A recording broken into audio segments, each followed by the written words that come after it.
Hello and welcome to the show. I'm so glad you could join us today. Listen, we've got a great show planned for you. I've been talking about the power of now. That's what this whole year is about. It's about doing what you love to do and what God has purposed you to do in your life. But this month, we're celebrating creative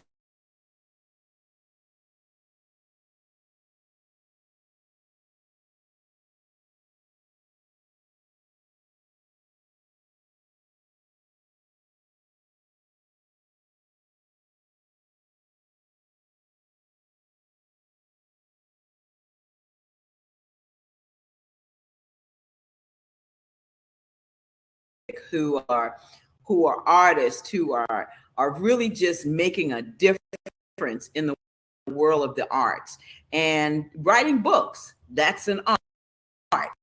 If you're able to write books, you're able to mentor children. That's art. And so we're doing that, and it's called Artists with a Purpose. And so this month, as I said, it's all about creatives. This week and today, we have none other than his name is Haywood John Joy, because we're coming right back. The Curry Insurance Agency has served the community for over 30 years with hundreds of trained representatives to assist you in selecting health plans. Curry Insurance Agency is the largest marketing insurance group in the state of South Carolina for Medicare Advantage and represents all major health carriers. Curry's motto is people don't care how much you know until they know how much you care. Call the Curry Agency today at 803-536-0889. The Cecil Williams South Carolina Civil Rights Museum is the Palmetto State's first and only museum. It honors a generation of people, black and white, throughout the state of South Carolina who deserve to be remembered for their unselfish commitments and sacrifices. Enjoy an immersive and entertaining virtual tour. For more information, visit www.cecilwilliams.com.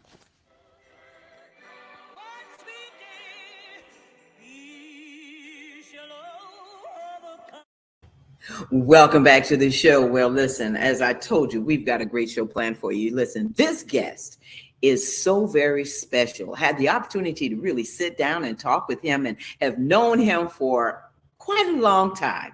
And just a fun guy, just about his business and what he's doing and helping folks in the community and around the world. I mean, this brother travels. So without further ado, let me tell you a little bit about who he is. He's the director of student services in Orangeburg County School District. He's a former principal of Mellenchamp Elementary School in Orangeburg, an inaugural member for Call Me Mister, if you know that program, recipient of the South Carolina State Conference NAACP Presidential Citation Award for Education Advocacy. He's a minister. He's a loving husband to his wife, Starlet John. They're founders of Power Chord, and we're going to talk with him about that. He also now resides in Orangeburg, South Carolina, and he has 3 dynamic children, Micah, Malachi, and Imani. Without further ado, listen, I want to bring him on out, none other than Haywood John. How are you, sir? Oh, we lost your audio. We can't hear you. What happened? Hello. Yes. Hey, how are you? I'm good. How are you? I'm great. Listen, after that introduction, I'm just excited that you joined us on the show. And I can't tell you, thank you enough. Because, man, you just getting off the road. Yeah. Traveling, doing the will of the Lord, speaking life to audiences and educators all over the country, just empowering them and helping them stay in the fight, because education is taking a hard hit these past couple of years. So that's what I've been up to lately. That's right. Well, you've moved from being the director, from being a principal, a teacher, a principal, and now the director of student services in Orangeburg County. But I want to go back a little bit. Want you to kind of tell us a little bit about who Haywood John is. And, I would say Jean because I speak French. So. Well, it's interesting. I believe that a lot of our story is in our name. And the fact that you specified or emphasized Jean, that's a lot to my story as well, because my father's Haitian. But I was raised by a single parent phenomenal mom. I know that's not a word, y'all, but she is a phenomenal mom. Shout out to my mom, who may be watching or will definitely watch later and brag on her baby for being on the Tammy Show. So thank you, Tammy, for having me and just for being a pillar about all things community engagement and entrepreneurial empowerment. You have an entrepreneurial spirit that is contagious, and I appreciate this opportunity for you to share your platform with me. But I was raised by a single parent mom, again, but also in partnership with phenomenal grandparents who help with the blind sides of making sure that we got a whole child approach growing up. I mean, we had a full life of growing up in the church and family. I have a twin brother and a little sister that I was raised with. But my father has almost 20 children. And I grew up, in that mindset of wondering why, my dad wasn't in my life, why he wasn't involved, until I became a school leader and realized that I was going to be a school leader for students who grew up just like me. I made sure that we weren't defined by poverty, but we were defined by possibilities. She made sure that she taught me the power of knowing our self-worth, the power of looking out for others and serving others. And so I grew up with this servant leadership mindset as an early age, never knowing what I was going to do in life. See, I didn't grow up knowing what I was going to be. I had aspirations, Tammy, of becoming an NBA superstar. If y'all out there laughing, if you're out there laughing on the Tammy Show, we looking for you. All right. And you're not going to get the gift card that we was going to probably give to you if you would. Now I'm joking. But I grew up, I knew I was going to be a superstar. Ask me to this day, who can beat me in basketball, Tammy? I'll tell you, no one. All right. Because that's how passionate I was about the game. But God had better plans for me. He had plans on doing more than playing the game of basketball, but using my life to empower others through education. And that was by way of calling me Mr. at Claflin University. And that story kind of led to where I am today, leading schools and leading educators. Right. And one of my questions was about you becoming a teacher, but did you know at an early age, like you said, you wanted to be an NBA player, but did you even have an idea that you would be this phenomenal teacher that you are and have been? No, ma'am. Again, I just knew that I was supposed to help people. So whether it be through singing, ministry, or being an educator, I knew I was going to help people, but I didn't know how. I didn't know why. But I also tell people this: when you help people, you'll bump into why you're on this earth. If your mindset is to help people, you automatically step into what you're supposed to be doing. And so call me Mr. I always say I didn't go into education. Education called me. I didn't call education. And call me Mr. This program that recruits, trains, and certifies Black men to be teachers recruited me into the profession. And that's when I realized, Tammy, that teaching is not just about reading, writing, and arithmetic, but it's about helping kids see in them what they can't see in themselves. And helping parents see in their kids what they can't see in themselves. And when I realized it was more about being a role model, a father figure, and a mentor to children, I said, sign me up, because that is something I want to use my life to do.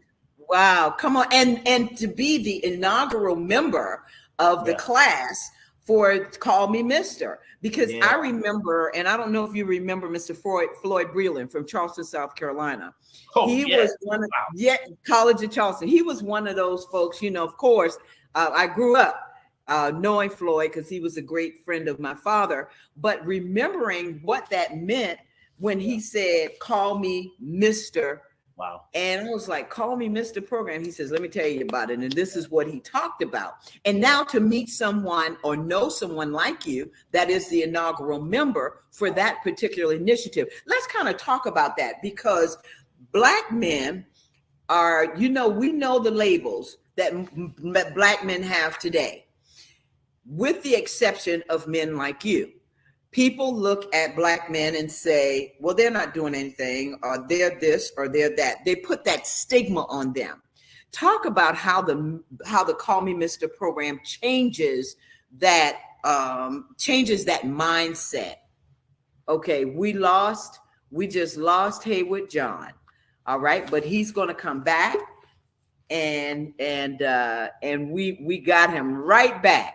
So talk about how Call Me Mr. program changes the mindset for people when they hear Call Me Mr. It's funny you say changing the mindset. So call me Mr. When you hear that word, that already demands respect. Okay. But in our slogan, Call Me Mr., we say this: a title is only important if one's character and integrity dictates its use. Meaning, in order to have a title of Mr., you got to already be doing what a Mr. requires. That's and right. So what does that mean for us? Well, we got into the program realizing that there were less than 1% of Black males in the field of education. But we also got in the field with this idea that there are more Black men in prison than there were in college. We also got in the mindset knowing that when our young people look around and they think of the word, or they think of a Black man, they are left with the cultural or the definitions of what the media says. That's right. So we knew that we had to, in order to change the mindset, we had to give them exposure, a picture of what a true Black man is. And Black men take care of their community. That's what Black men do. They take care of their community. They take care of the minds of the young people. That's what Black men do. We instruct, we empower, we protect, we are visionary, and we cast vision into the young people so they can see who they're supposed to be. So our mindset was, we're going to go in and we're going to change the face of education by exposing education to what true male leaders are. And so that's what our idea is, to let you know that we're not just in a box of, we put a suit on, that means we're going to court. We put a suit on, that means we're going to be drafted into an NBA. We put a suit on telling them we're going to empower our young people. And our suit is nothing more than a uniform to get us in the classroom to do war in the field of education and to combat ignorance through education.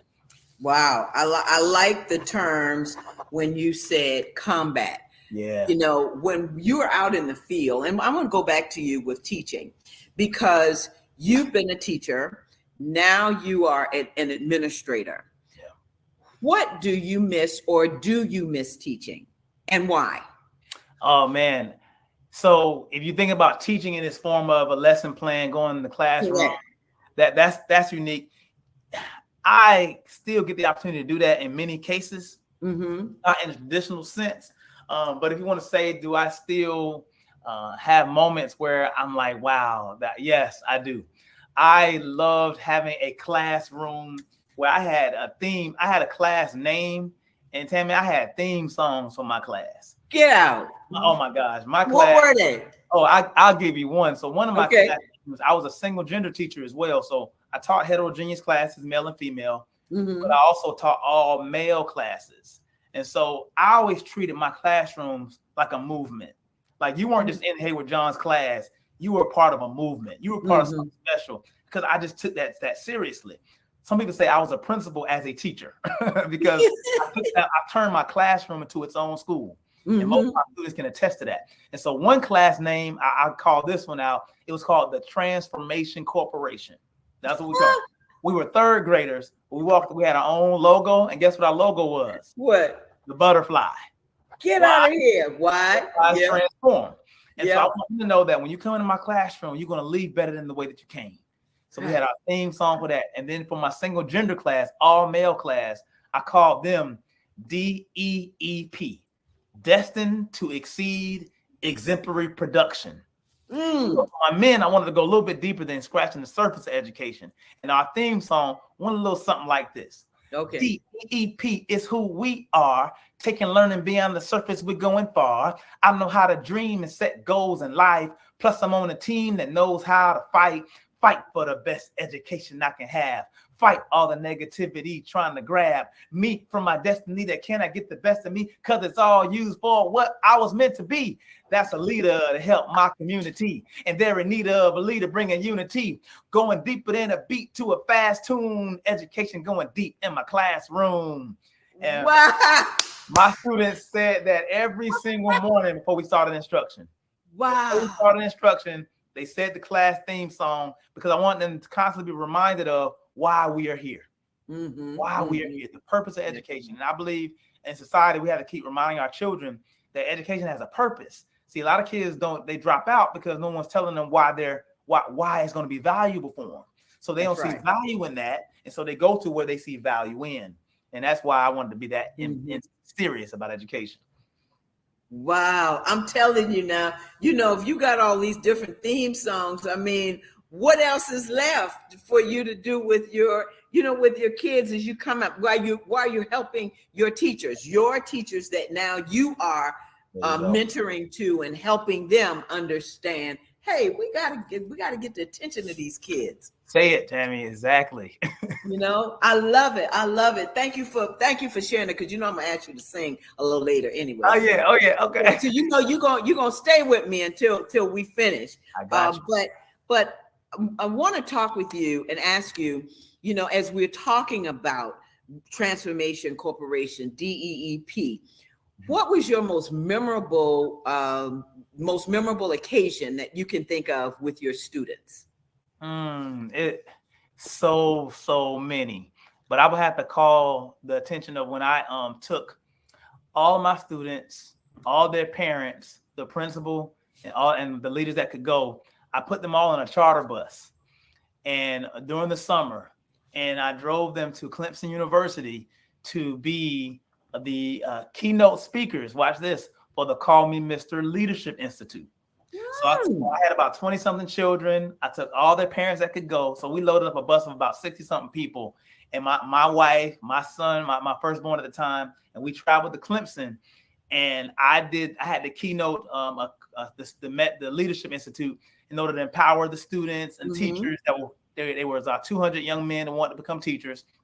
And so I shared with them what I did in the classroom, but I didn't just want to talk to them about it. I want them to see a demonstration of it. So I brought all my students in front of those 200 young men, and they performed all of our school songs, our chants, our vocabulary, raps, everything. And it was literally like a concert.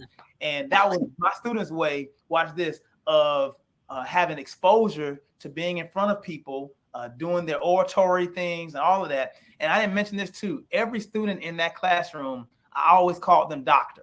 I always referred to myself as doctor.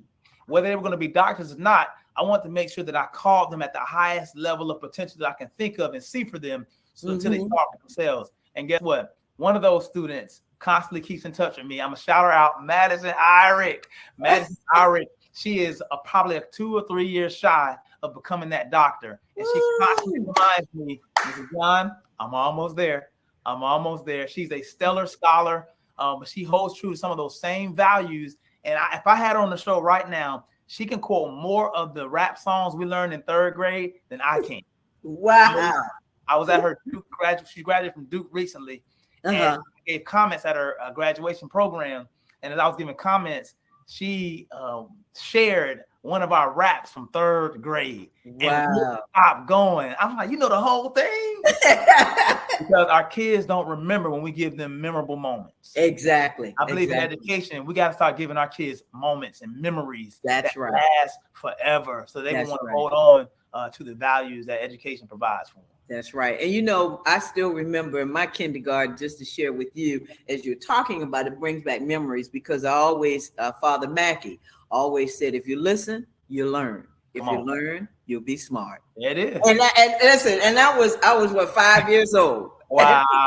And that stuck with me for all these years, because if you're a good listener, you're going to be able to help people. So do you, and I know that you do, keep up with your students, and do you still track them? And if so, where are most of your students? What are some of your students doing, as you shared about Madison? Very good question. I do, for a lot of them. Excuse me. Sadly, there are 2 students that I lost. One through violence and one through a terrible accident. That's when I was teaching, and so those kind of hit me very, very hard and very painful. But there are so many students that have graduated to college, I have one student I'm writing a letter of recommendation for, who is going into working with young people. I have 2 students that I know to date that have gone into, watch this, the Call Me Mr. program. So I was there, Call Me Mr. And they put the idea that, man, because you were Call Me Mr. and the things we learned, things we did, I want to be that too. And then just go after it. They are now about to have their own classrooms or moving on to graduate school to go into getting their own classrooms. And so shout out to Zachary Felder and Jameson Gilmore for that. So several of them are going on to college and already going into the workforce. And so, yeah, I even started a little Facebook group that I have to keep updated. That of all my students that I keep trying to find them. Right. As a teacher, you never forget them. And sometimes I still talk to them like they're third graders. And my wife had to remind me, Hayward, they 21, they 22. So I get so excited about them. Tammy, I'm going to forward you one day a video that I did in commemoration of one of my classes, because I bought one of my classes that were in fourth grade. I bought them T-shirts that had their graduation year on it and the back of it. And I told them, you're going to graduate. This is your graduation year. At their high school graduation, I showed up with that shirt to remind them. And I did a video with them. And I'm going to send you that video so you can see how cool it was for me to be at their graduation. And I had pictures of me when I was with them in fourth grade. Wow. Haywood, I tell you, just talking with you, anybody listening on the show right now has got to be excited. We've got some great comments from Sharon Baker and from Roger Gass and all of the folks. I don't know if you've been seeing it. We've been putting it up, but we thank them so much, man. And just to hear you and hear the excitement. Because you're a motivational speaker, okay? Let's just call it. I didn't say that in the beginning. I'm sorry, I didn't mention that. That's okay. Author, motivational speaker. I've seen you jump. I've seen you do all kinds of things when you are doing your keynotes to most people, and it's so exciting. So, what is the most exciting thing to you right now as you're in the position as an administrator? Wow, the most exciting thing for me now is the opportunity to support schools, to support school leaders. And see, for me, being a school leader, I was able to be successful because I had good support. And our teachers were able to be successful because they had good support. I was passionate about supporting teachers because I always thought like this, Tammy: do unto teachers as you want teachers to do unto students. So I'm not going to be nasty to my teachers and my teachers be nasty to my students. I'm going to treat my teachers the way I want my teachers to treat my students. And so with that mindset, I want to be a support to other school leaders who also want to see great success in their schools and the great achievements of their students. So I think my biggest joy now of being at the district level is the opportunity to still meet with students and visit students, but to also to support school leaders and those who are working in schools to impact the lives of our children. That's right. And with any position, there's always challenges. And what would you say one of the biggest challenges is for you now being the director of student services? The biggest challenge now is time. Time just doesn't seem to cooperate with me because it's so much to do in so little time. And so my biggest obstacle now is really just finding out what is most important right now. And I believe I have it. I'm really excited about it. And I see Ms. Randolph on because we have been collaborating on with the Sheriff's Office on mentoring. So now probably one of my biggest lifts now that I think is really gonna help kind of prioritize my time. My biggest lift now is helping our district launch our district mentoring program. I believe, and my mentor taught me this, his name is Salome Thomas out of Philly. He said, every child needs somebody that's crazy about them. Everybody deserves that. No matter where you come from, no matter your economic status, you need at least one person that's like going to be that Tammy in your life. Everybody needs a Tammy, y'all. Everybody's like, you got this, let's go. And so I want to make sure that we give children that opportunity. And so with this district-wide mentoring program that my superintendent gave me the launch put in place is to help give every child that needs one a mentor in their lives to celebrate them and to see the vision and see for them what they can't see in themselves. Wow. And Doc, we want to give a shout out to Dr. Sean Foster as well.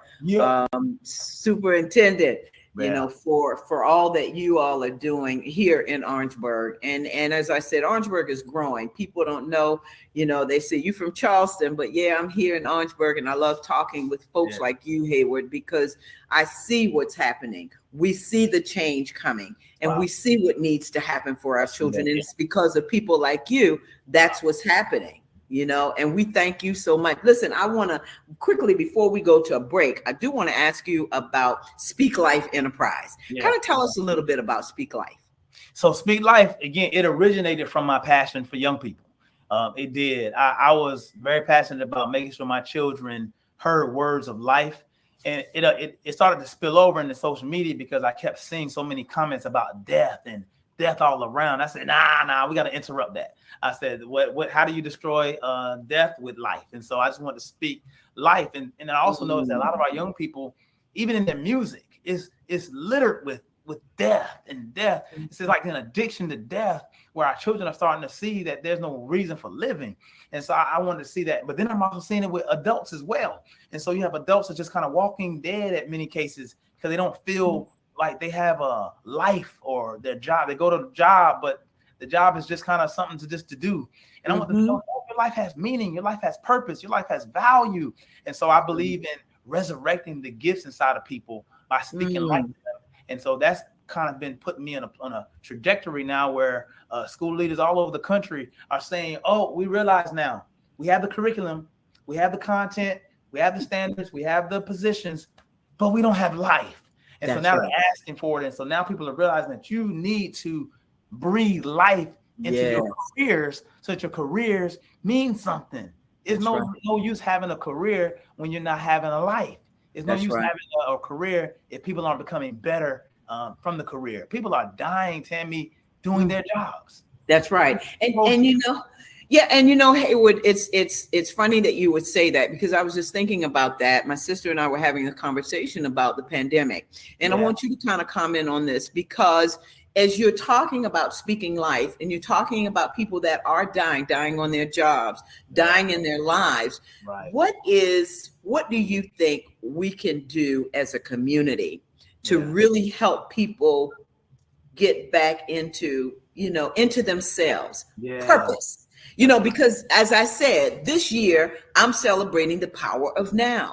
It's all about what we need to do now. Yes. And you're talking about speaking life. So if you had someone in front of you right now on the camera, what would you tell them about speaking life into them, even with the pandemic, everything that they've gone through? What would you say? Yeah. See, we have to meet people where they are. A lot of times, that's equity right there. Equity is meeting you where you are. And so when I deal with people who are exhausted, I honor that. I want them to know that I affirm their feelings, like what you feel, because a lot of people are in their minds thinking that they're guilty for even feeling bad. They're guilty for feeling exhausted. There was a Harvard article, a study that was done where it documented the workload of people, and it came out that people have become too exhausted to even have compassion anymore. They're too tired to care about each other. And so what I would first want to do is help people realize the power of taking care of themselves. I don't even want to talk about their jobs. I want to talk about their personal development, let them know, reminding them of why they got into their careers in the first place. Don't forget why you're there, and helping them realize that the reason why you're in that job still matters. And so I would help them to pace themselves and not compare themselves to other people. And so what I would do for them is try to take their mindset off of what they're not good at and help them see what they are good at. I don't care how successful the person next door to you is. I don't care what they might be able to moonwalk in the pandemic. That's fine. But what do you do well? And I would help them to see that. I would help them to call it out. And that's what I would speak life into. That don't focus on what you can't do. Focus on what you're good at. That's right. And, just listening to you, it's all about the tongue. Here we go again. And it's all about what you think, what a man thinketh. And just hearing you speak life. I mean, you speaking life right into me right now, and you don't even know it. Wow. And I'm just blown away. I'm just like, okay, God, I hear you. I hear you. And so I appreciate you. And we're going to come back, Haywood, because you're going to spend a little more time with me if you can. And I just want to talk with you about the Power Core devotional. I want to talk with you, and talk with you about Miss Starlet and the things that you're doing and your marriage and your book, Weapons of Mass Distraction, just kind of touch some of those other things. So I know you're going to be here right with me, and I appreciate you so much. We're going to take a quick break, Haywood, and we're going to be right back. Love okay, it. folks, we'll be right back. All right. The Cecil Williams South Carolina Civil Rights Museum is the Palmetto State's first and only museum. It honors a generation of people, black and white, throughout the state of South Carolina who deserve to be remembered for their unselfish commitments and sacrifices. Enjoy an immersive and entertaining virtual tour. For more information, visit www.cecilwilliams.com.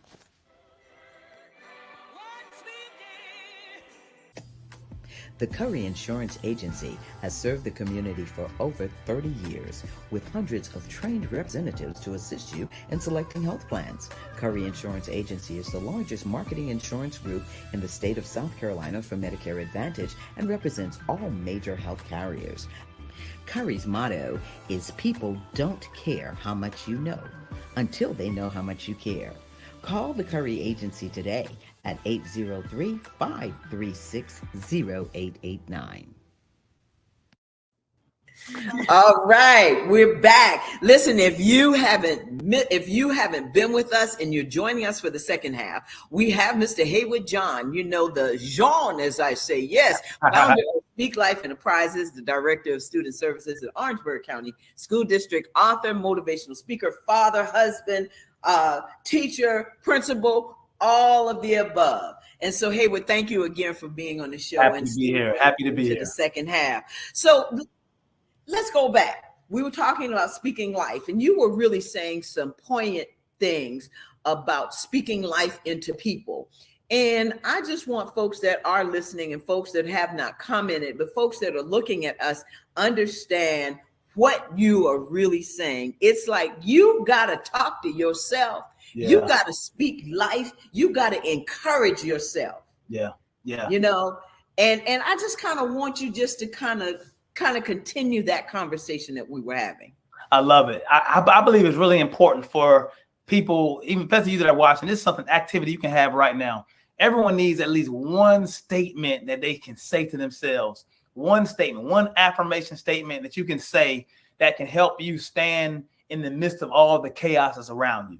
See, Tammy, it's real easy to allow the climate around us to dictate the climate on the inside of us. But we can respond by not allowing the climate around us to guide us by what we say, by what we believe. Right. And so I believe it's really important for us to say that. So get one statement. I don't care what that statement is. It can be, I matter, or I can run this company, or whatever that one statement is that you can say every day. Say it every day. One of my statements is, all you have is all you need. That's why I wore the shirt. I love it. Because see, sometimes people try to get you for, you don't got enough experience, or you too young for this job, or who put you, why you get to be at the county conference center, or why, they want to throw stuff at you like, why you got to be the owner of the Randolph Tire Shop, because my name's on the building. Like everybody got so much to say about you. And sometimes we let people say so much and we don't say anything. Yeah. And we just let them dump it on us. And I believe we got to say something. So one thing I say is, I might not have everything, but I do have something. And all I do have is all I need for this hour right now. That's right. We realize that a lot of what we're going through, and see, when we try to want to be so experienced and all that, I believe there's a grace for the things that God has given us to do. So you might have more experience, but do you have the grace? You might have more knowledge. Me and Bishop Davenport were talking about this right before I got on this show. We talked about the power of grace. You might have all the bells and we might have all the money, but do you have the anointing for what you're doing? What separates you from others is your anointing, is your gifting, is the fact that you're called for right now. And so I want everybody to realize that you're called for right now. Like what you're in now, you're called for it. Yes, they could have got somebody more handsome. They could have got somebody more talented, taller, stronger, faster, quicker, but they're not you. Come on. We talk about the power of now. I want to talk about the power of you. Come on. The table. You bring it. We don't want somebody with more experience. We want you. That job doesn't want somebody with more knowledge. That job wants you.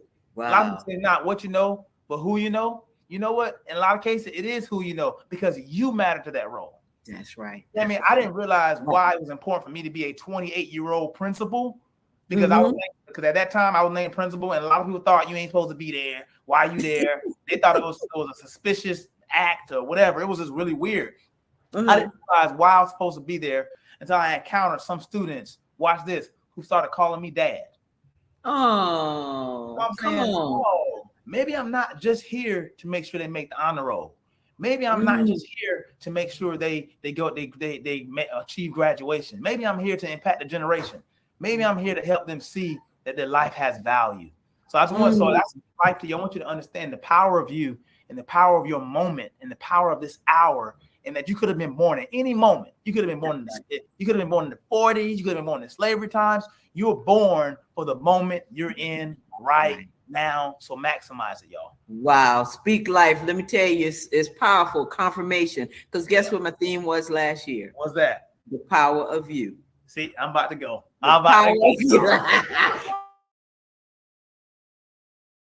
And you can go back and look at shows. I love it. It was the power of you. So thank you for that. So let's talk about, we're going to move forward and we're going to talk about the Power Core Devotional, the book that you and your wife, Starlet, co-authored. Tell us about it. I can show you, but I can tell you. Hello, come on now. No, but man, Tammy, this was a faith project for my wife and me. It really was. See, the pandemic did a lot of things to people.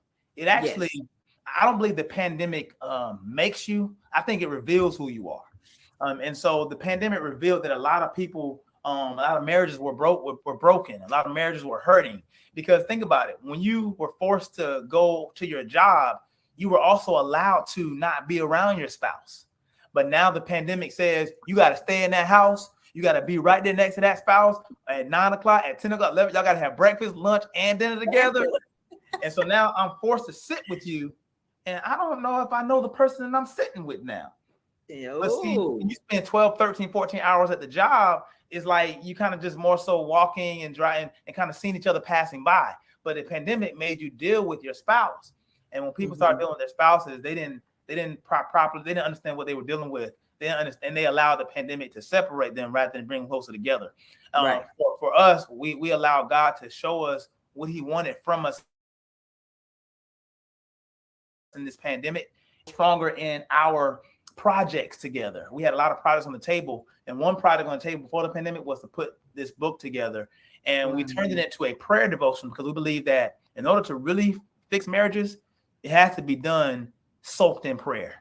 The prayer has to be the foundation. Prayer is not the conclusion, but it is the foundation, and it has to be throughout the entire marriage. And so my wife and I put this together. One of the hardest things we ever did together, because we got to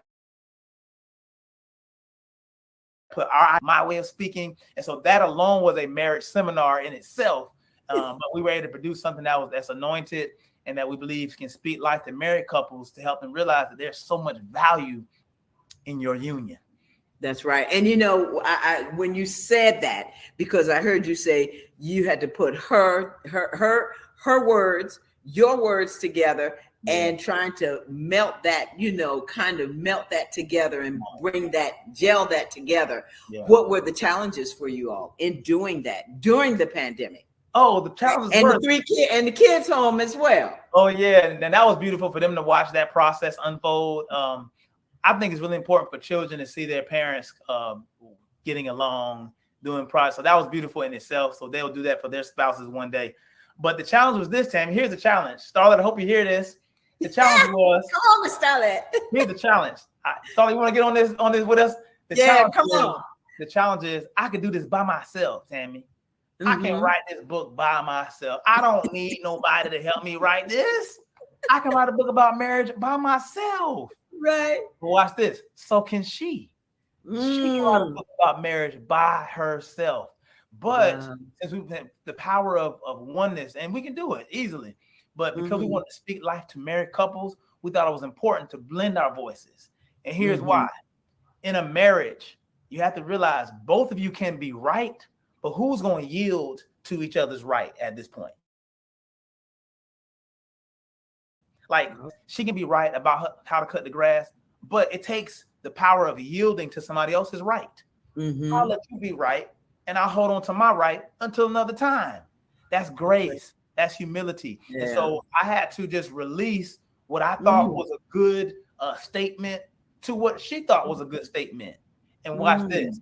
Her statement is right for the people that's going to read this book.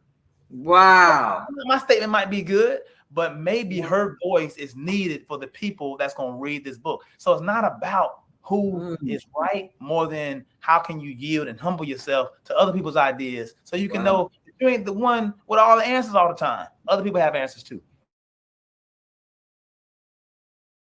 That said, that's submissiveness. You better go ahead. She got it. That's exactly that's powerful. That's powerful because most people don't realize. And y'all, I know we got a technical difficulty, but that's all right. We're gonna switch it up. Yeah. Listen, you know how we roll. We're gonna switch it up. Oh, it came right back. Okay, there it is. Yep, we came right back. But and there's always technical difficulties. But the one thing that I love about you and Starlet is that you work together. And see, as people are listening to this, even if you're married or not married or looking for that spouse, that loved one that you want in your life, being able to work together in anything is important. That's it. It's important. And so to see the two of you all, and I definitely want a copy of the book when we get a chance. I'd love to read it. I'm not married, I'm divorced, but I'd love to read it because I know there's something in there that I can probably learn. I love it. The power chord, devotional. That's it. So let's talk about your other books because we're gonna run out of time. You know that, right? I know it. That means I gotta come back. Hey, I love it. But we're going to talk about your book, Weapons of Mass Destruction. Yeah. Talk about your feelings about what rap music does negatively to our youth. Oh, you're right. We're going to run out of time. I'll give you the short version. So this book was a mission for me. It really was. Make sure everybody see it. This is a mission for me. This mission for me was this. Again, birthed out of my role as an educator. And that was this. Whenever I would, work with students, I noticed that a lot of my kids, whenever I would get on to them for something, some of them, they would start automatically quoting Soulja Boy or some rap lyric. I mean, I would just say, all right, now sit down, you got to sit on your seat. They start doing some rap song. So I just noticed this pattern. I said, okay. Now I grew up loving rap music. Yeah.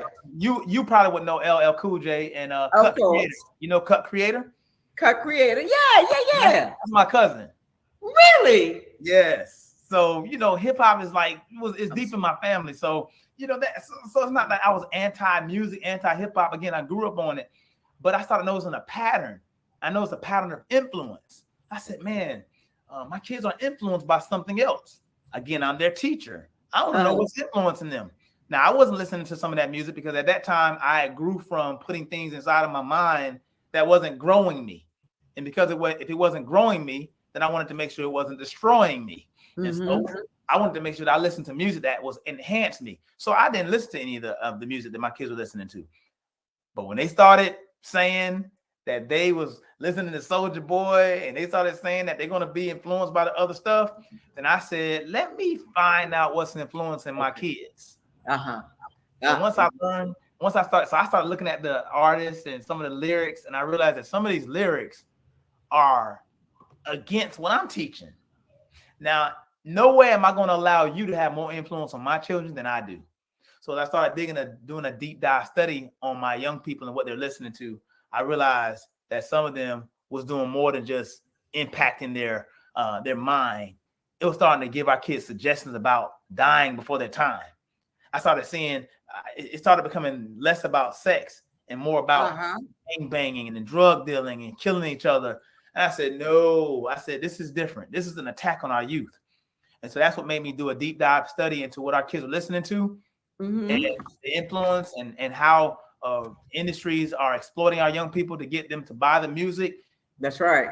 But their own kids don't go to the schools that our kids go to. Their own kids are in private schools. Yeah, you telling my kid to shoot somebody, but your kid have the attorney fees. Your kid, you can be attorney fees. And so I just wasn't fair. It wasn't right. So I would go to all kind of churches and I would speak to community groups and they were excited, and they said, "Thank you. We didn't know that our kids, when they were in their rooms quiet with their headphones on, we didn't know what was being downloaded into their spirits. That's right. They didn't know." And so when I exposed that, the churches started to wake up to it. Here's what I wasn't ready for, Tammy. I'm about to tell you a quick story. I wasn't ready for the call that I received from the West Side. Right? So when I wrote this book, I was more so thinking, yeah, I'm going to help teachers and schools and ministers and families, so they can know. But I wasn't aware that somebody from the industry might pick this up. So I got a call from one of the founders of NWA. Yeah. Ice Cube, Dr. Dre, Eazy-E. He shoots me a message on Facebook and he says, "I got your book. I want to talk to you." So I told my wife, I said, "I'm not calling him." She said, "Why? You need to call him." I said, "He's from the West Side. I am not calling him." I said, "I'm not doing it." And she says, "Call him." I said, "I'll call him. The only way I'll call him, I'll go into a public location and I have me another phone to record the conversation in case things go south." Right. So I went to a public location, like I said I was going to do. I had a recording ready to record. I put him on speakerphone. I said, if he want to get West Side on me, I'm going to be ready to talk and have recorded so I can tell on him. Well, when I called him, I got the hardest chord, most hardest voice I could possibly muster up. And I finally called him. I said, "Hello." And he was like, "Hello." I said, "This Haywood." He's like, and he told me who his name was. He said, "I read your book." And I was like, "Yeah." And he said, "I loved it." I was like, "Thank you. Sweat was going. I was like, I didn't know what he was gonna say. I didn't know if he was gonna be like, "Why you attacking my genre? Why you all?" He was like, "Thank you." He said, when I met with Dre, Easy, and Dre, Eazy-E, and Ice Cube when they were 14 years old, 15 years old, he said, I met with them and I was telling them, do not put out this gangster music. Don't do it. He said, but of course they didn't listen. My thing was when they did that, and so many of them, they're not the only blame, but when they did that, they popularized gang culture. That's and right. Now gang culture is like you can tell everybody in the gang now. You can put it on music. And so what you're doing is you're putting these thoughts and ideas in the kids who never wanted to be in a gang. They weren't even thinking about it. Now they're thinking about being in the game because they heard it on a song. And so that story showed me that my message was not just hitting people in the church, it's hitting people outside the church who realized, thank you, because we couldn't tell the story. We weren't allowed to. The industry wouldn't let us tell it. But I'm telling you, keep going. So when he told me to keep going, he kind of encouraged me to not let up on that message. Right. And it's all about the money. All you have to do, as we say, is follow the money. It's all about the money. Because those folks that we know that produce, that make the records, the artists, it's about who can make the most money and how can you do that. And until we get parents just like you and some of our parents like me that come together and say, you know what, we're not going to let our children listen to this. We're not going to let our children hear this. Let's give them an alternative. Yeah. And that's what I love about what you wrote, what you wrote about the book. Yeah. So when we talk about rap music with our children, what do you want to see now in music when it comes to what our children hear? I want them to be more honest about the destruction that can happen with the life that goes down that pathway. See, here's why I say that. They talk about the destruction, but it's glorified.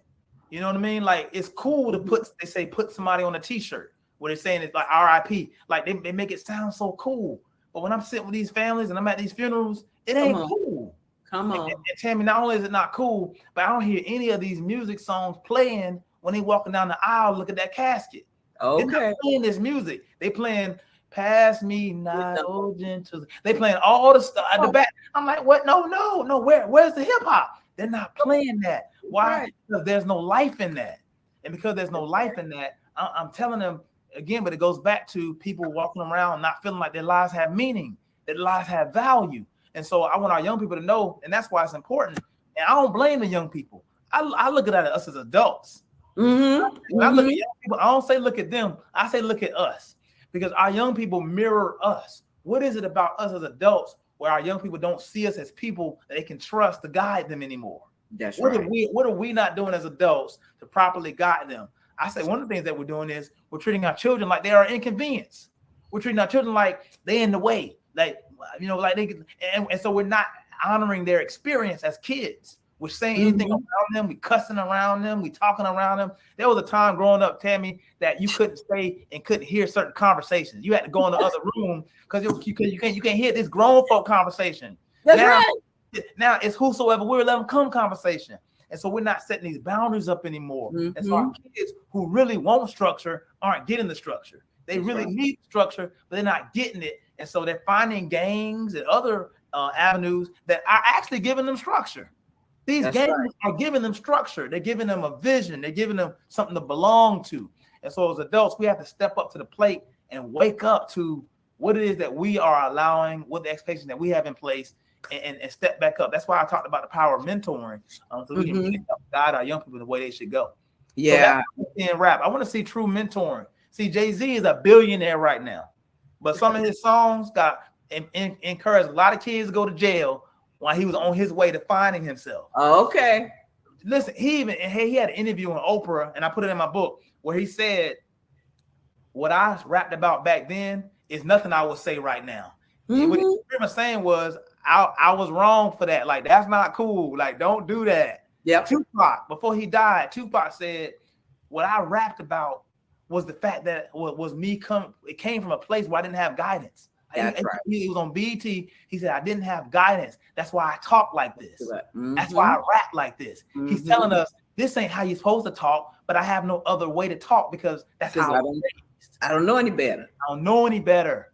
And that's so that's right. what I want to see. I want to see people step up and show them something better. And I want to see people who know better to stop profiting off their music and profiting off cats going to jail and just be more honest about this genre that is encouraging people to go the wrong way. And there's an old saying, if you knew better, you do better. Yeah. And so, with you, I love the fact that you are out here really motivating our folks and really motivating young people. And not only that, you're motivating adults. That's good. When we talk about the Speak Life, when you talk about the Power Chord devotional book, when you talk about you being this director of student services and working with teachers, those are the types of things that I'm hoping to resonate as people are listening and commenting, that we're able out here and you're able to do the work of the Lord. That's basically all it is. You said it right there. That's it. That's it. And I want to say this. I see people in the comments talking about alternative and Ms. Randolph, if you can put in the chat, haywardjohn.com, just type it in so people can know where to find the book. Somebody asked about how to find the book. Yeah. Sharon did it. But what I oh, thank you, y'all. Look at Tammy, the Tammy Show. Come on, you get listen. Hold that, because you're gonna sing before it's over. Listen, but I want y'all to know this: don't ever treat the truth like it's an alternative. I'll say it one more time. I'll say it slower. Don't treat the truth like it's an alternative. See, when we treat the truth like an alternative, then we treat the truth like it's got to be inferior to something else. Can I tell y'all something? Those lies, the other music that's not appropriate, that's the alternative. That's the thing that's not good. Like, the truth is, the life music that's already out there. The truth is people who actually have something to say who don't get the airplay, because there are a lot of rappers, there are a lot of artists out there that Andy Mineo, Lecrae, KB, come on. No Big Deal. I keep going. There are a lot of music out there that's appropriate, but they're not getting the airplay because sex doesn't sell, because sex sells. Yeah. And if you ain't talking about sex and drugs, you ain't selling records. And so I want y'all to know that the lies is the alternative, but the truth is what's absolute. And that's going to stand when the alternatives don't last, because it ain't going to last. I'm telling you now, that lifestyle. I'm not knocking other people, but there are artists right now in jail for life. They're famous artists, and you know the names. They're in jail for 30 years in life. And I'm asking now, where's their music gotten them? And so, the truth is primary, and the other stuff is the alternative. That's right. Wow, Haywood, man, listen, we're running out of time, but listen, what's next for you? What's next? I'm writing, definitely writing right now. I'm working on that project and working on a lot of other cool projects that are going to be more systemic in helping advance and improve the lives of people all over the country. But right now, I'm writing. My wife and I are working hard with launching our Power Core.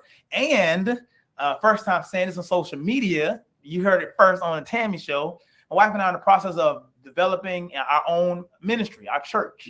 And so we're building that kind of right now on the ground floor of like vision setting, vision casting.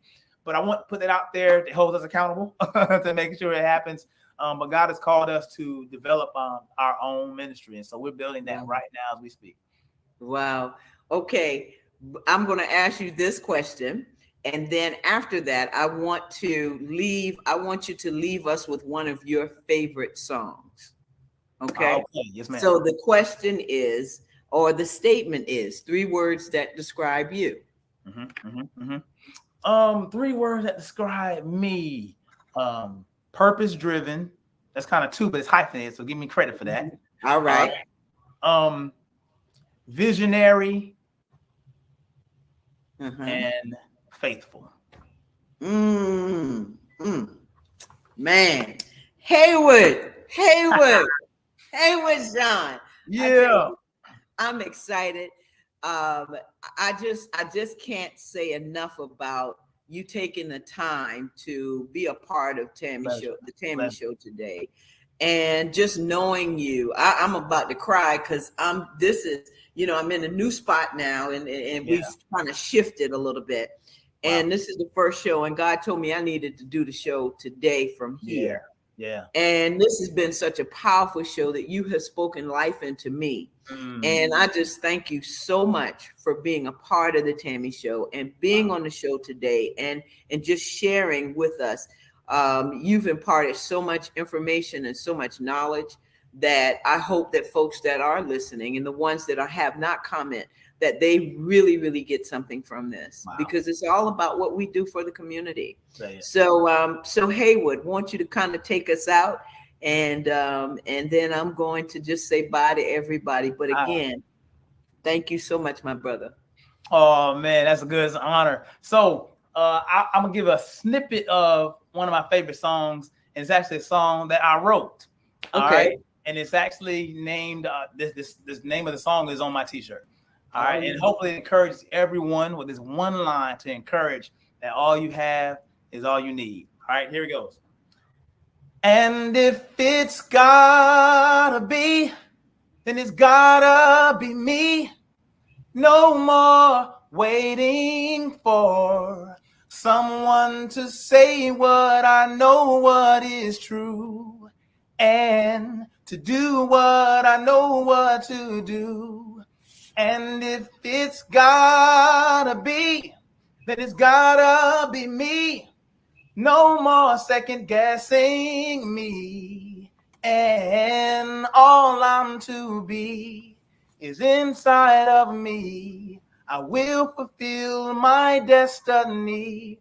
I have what I need. Oh man, I'm telling you, you are just phenomenal. I can't say enough. Man. I love it. Love you. Love your family. Love you. Appreciate you, man, and all that you all are doing. I'm just today is one of those days, man. You're a blessing. You just made my day. Yeah. You just made my day. Everybody is saying, awesome and appreciate y'all and everything. Yeah. It's nothing but God. And so again, I thank you for being on the show, Haywood. Thank you so much. Thanks for having me, Tammy. Thanks for being somebody that's so giving and encouraging. Thank you all for watching and encouraging me. Thank you all for the powerful words. Tammy, keep doing what you're doing, okay? You're in the right time. Hey, listen, and if there's anything I can do, anything we can do here on the Tammy Show, all you have to do is call. You got the number. All you have to do is call. I got you. All right, man. Love you. Take care. You. All right. Bye-bye. Listen, you heard it right here, Mr. Haywood John. Wow, when I tell you phenomenal show, this has been so great. And thank you all the folks that have joined us today. We have had a great show. You know, next week you're going to hear from another phenomenal woman. I mean, she is, when I tell you, these shows coming up with these creatives and artists and all, much respect. Yes, yes, yes, much respect. So I want to thank you, viewers, for tuning in to Tammy. You're going to meet Ms. Karen KJ Johnson next week. I want to thank my producers, Alicia, assistant producers, Tiana, Willie, and Felicia, and of course, Ms. Joyce Hayes Boland, decor by Lady J. I want to thank you so much for being here with us in the studio. Please subscribe to the Tammy TV show. It's on YouTube, and all you have to do is hit that subscribe button. Remember, let's be a blessing to somebody today and every day. So again, take care of yourself. Until the next time, take care. Bye-bye.